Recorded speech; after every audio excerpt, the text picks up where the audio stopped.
You're feeling stuck. It's like your life is this tangled mass, a chaotic mess of responsibilities, desires, fears, and doubts.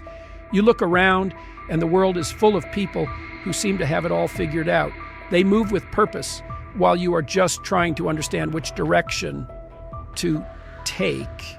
And it can feel at times like there's no way out of that darkness, no way to move from where you are to where you want to be. But here's what I want you to understand. The starting point, the path to fixing your life, is not found in the grand gestures or sudden changes. It's in the smallest of actions that you can take today, right now. There is a reason why the ancients talked about the hero's journey, because fundamentally, that's what you need to embark on.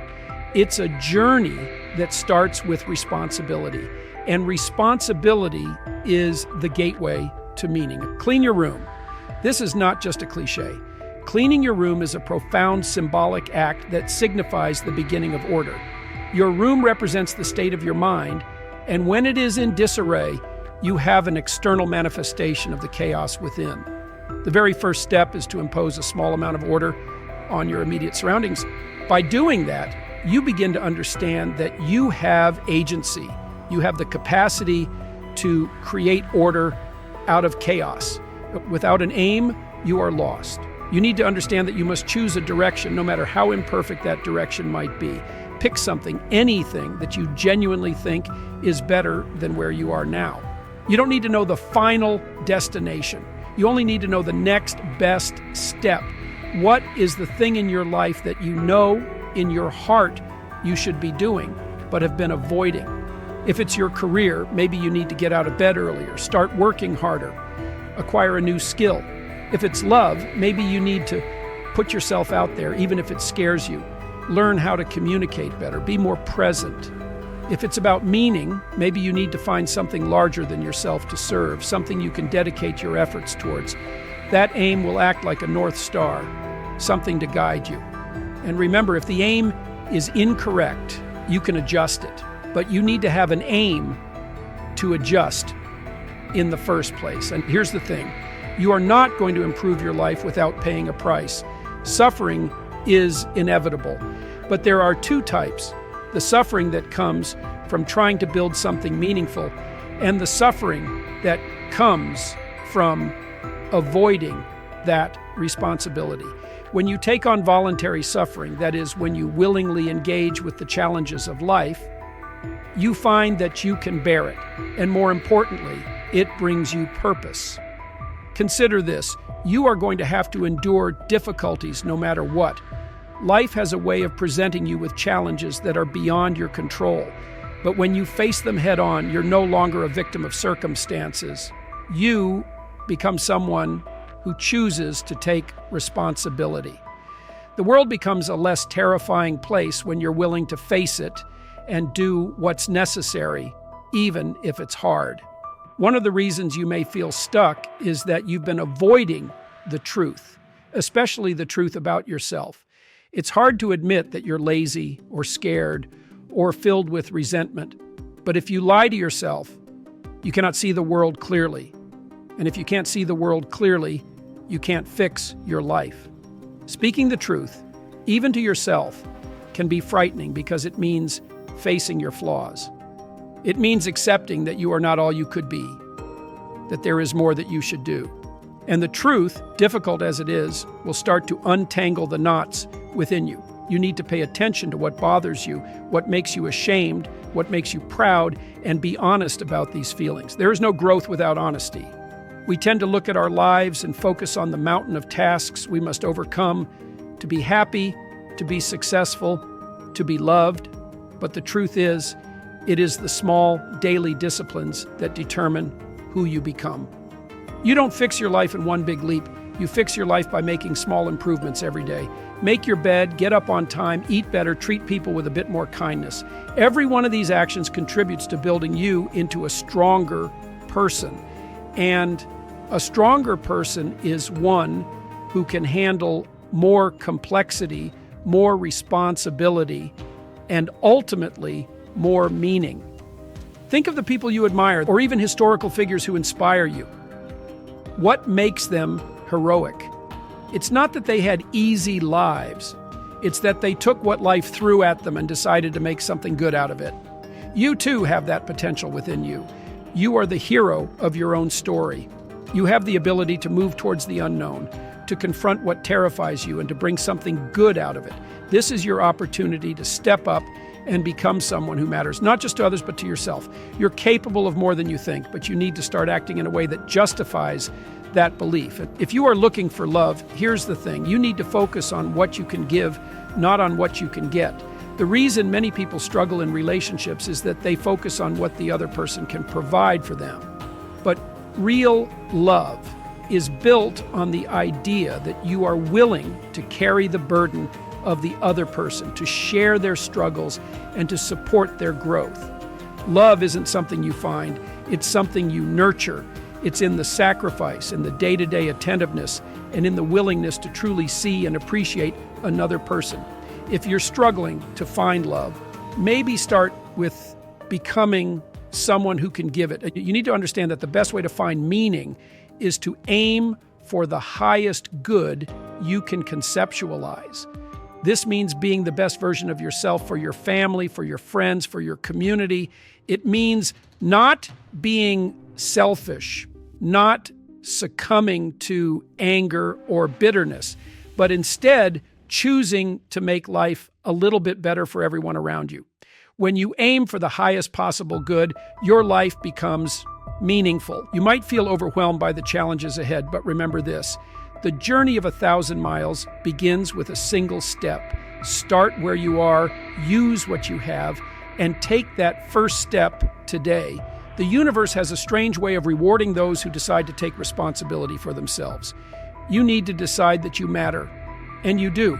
Your actions matter, the way you live matters, and the impact you have on the world around you matters. Even if you feel lost right now, that does not mean you cannot find your way. The path forward is illuminated one small action at a time. You have to take that step and keep taking it until you look back and realize you've traveled much farther than you ever thought possible. Let me paint a picture for you. Imagine your life as a garden. Right now, it might feel overgrown with weeds, the kind that choke any flowers you try to grow. Weeds are like the negative thoughts, the bad habits, the regrets, and the excuses that prevent anything beautiful from blossoming. Your job now is to become the gardener of your life, to start pulling out those weeds one by one and planting seeds of growth in their place. This is not an easy job, but it's one of the most rewarding ones you could undertake. Think about those weeds. Each one represents something you need to confront. Maybe it's a lack of discipline, a fear that's been holding you back, or even an unhealthy relationship. Each time you choose to face one of these problems, you're clearing a little more space in your garden. And then, when you plant something good, a habit like reading, exercising, or simply waking up on time, you start to see little sprouts of progress. These sprouts, these small wins, are the beginning of a transformation. They may be tiny at first, but they will grow. And with time, your garden will begin to flourish. Let me tell you why this matters. Because deep down, every single one of us craves meaning. And meaning comes from tending to the things that matter. When you invest in yourself, when you care for your own garden, you are not just making things better for yourself. You're also making things better for everyone around you. The people in your life, your family, your friends, they see the changes you make, and they are inspired. It's contagious. When you decide to take on the responsibility for your own well-being, you inspire others to do the same. And here's something powerful to remember. You do not need to be perfect to start. One of the biggest lies we tell ourselves is that we need to be ready before we begin, that we need to be free from flaws or perfectly motivated. But think about this. You don't wait for a storm to end before you start building a shelter, do you? You start where you are, with what you have, even if it's not much. The courage to begin, even in the face of imperfection, is what creates a strong foundation. Think about the heroes you admire from stories or movies. They weren't heroes because they were invincible. They were heroes because they acted in spite of their fears. You are the hero of your story, and you must be willing to take that first step, even if the journey seems impossible. Now, there will be times when you feel lost, when all you want to do is stay in bed and shut out the world. It's in those moments that you need to take the smallest possible action, one that might seem almost insignificant, but it's not. Getting out of bed, taking a shower, making yourself a healthy breakfast, these are acts of defiance against the voice inside you that says you can't. It's about moving forward, inch by inch, even when it feels like there's no reason to. I want you to think of yourself as a sculptor and your life as a block of stone. Every action you take, every choice you make is like a chisel that shapes that stone. At first, the block might seem shapeless and daunting, but with each stroke, with each decision to do the right thing rather than the easy thing, you start to reveal something more defined. You start to create a masterpiece out of that raw material. And you need to realize you are both the artist and the artwork. You are actively creating yourself with every small, consistent effort. And I know this isn't easy. There are distractions everywhere. Social media, television, the never-ending noise of the world around us. These distractions are like quicksand. The more you give into them, the more you get sucked into a place where time slips away, where your potential slowly fades. To escape that quicksand, you need to become disciplined with your time. Set limits, set boundaries. Decide what you want your time to be worth, because time is the one resource you can never get back. Every hour wasted is an hour taken away from who you could be. There's a concept that people need to hear more often. You should aim to be someone you admire. You have heroes, people you look up to, people who seem to embody the traits you wish you had. But here's a secret. Those people were not born that way. They made choices every day to become that version of themselves. They worked through failures, picked themselves back up, and moved forward. You have that same capacity within you. Every time you make a good choice, a choice to work, to learn, to help someone, to face your fears, you are creating a version of yourself that you can admire. And let's talk about failure for a moment, because that's where a lot of people give up. Failure is not the opposite of success. It is a crucial part of success. Failure is the ground upon which you build your resilience. Each time you fail, you gather information about what didn't work, and you use that information to improve. Imagine a child learning to walk. How many times do they fall before they get it right? Hundreds. And yet, they don't quit. They keep getting up, even if they stumble again, because walking is worth it. Your goals are the same. They are worth every stumble, every fall, every failure.